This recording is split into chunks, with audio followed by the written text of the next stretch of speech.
Picture this. A global music icon, slated to dazzle millions at the Super Bowl halftime show, casually stays seated during God Bless America at a packed Yankees game. The backlash from MAGA supporters? Explosive. But here's where it gets controversial. Is this a simple act of protest or a blatant snub to American traditions? Let's dive into the details and unpack why this incident has ignited such fierce debate. The story centers on Bad Bunny, the Puerto Rican-born superstar who's a U.S. citizen and one of the most streamed artists worldwide. Known for his Spanish-language hits that blend reggaeton, trap, and Latin influences, he's set to headline the 2026 Super Bowl halftime performance, a gig that typically draws massive attention. Yet, during a recent New York Yankees matchup against the Toronto Blue Jays at Yankee Stadium, TMZ captured photos of him remaining seated while the crowd belted out God Bless America during the seventh-inning stretch. For those new to baseball, this is a beloved tradition where fans pause for patriotic songs, stretching their legs and singing along, much like a national anthem moment in sports. Bad Bunny, who primarily sings in Spanish and chose not to include the mainland US in his massive 54-date world tour, has already ruffled feathers among Donald Trump's MAGA base. His Super Bowl LV appearance and vocal critiques of the Trump administration's strict immigration policies, think tough stances on border control, had them fuming.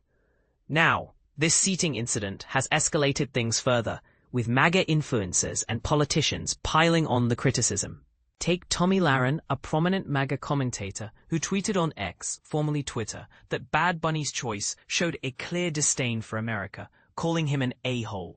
Far-right activist Jack Posobiec echoed this, sharing a link to a right-wing outlet and declaring to his 3.2 million followers that the singer disrespects the US, especially since he's the upcoming Super Bowl act. Other accounts, like Patriot John 76, questioned why the NFL would let a commie perform, while another pro-Trump user blasted the NFL for choosing this cartoon rabbit and vowed to delete the league, urging to send this rabbit back down the hole. And this is the part most people miss. The outrage has bubbled up to the highest echelons of government.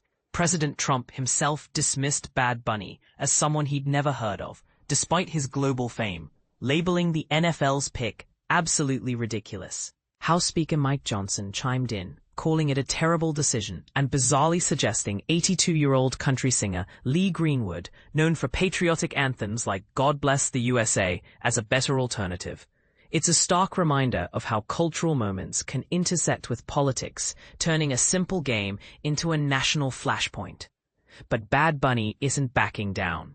During his Saturday Night Live monologue, he fired back in Spanish, emphasizing that no one can ever erase or take away the vital contributions of Latinos and Latinas to America.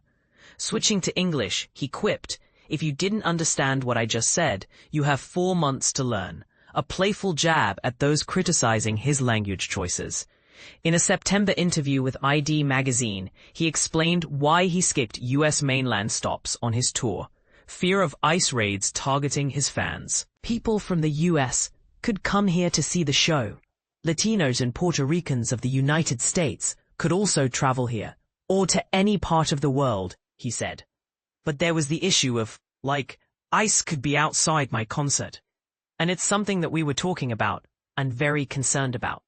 This adds a layer of context, highlighting immigration concerns that many in the Latino community face, from potential deportations to family separations. To clarify for beginners, ICE stands for Immigration and Customs Enforcement, a U.S. agency responsible for border security and immigration enforcement, which has been a hot-button issue under various administrations. Bad Bunny's actions seem rooted in these real-world fears, not just personal preference. Now here's the controversial twist. Is sitting during a patriotic song an act of disrespect, as MAGA voices claim, or a valid expression of dissent against policies that affect millions? Some might argue it's unpatriotic, especially in a stadium full of fans honoring the nation.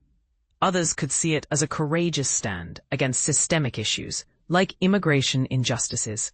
After all, God Bless America is meant to unite, but what if it feels exclusionary to those who feel marginalized? What do you think?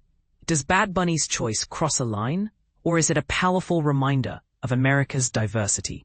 Share your thoughts in the comments. Do you side with the critics, or does this spark a deeper conversation about patriotism and inclusion? We'd love to hear your take.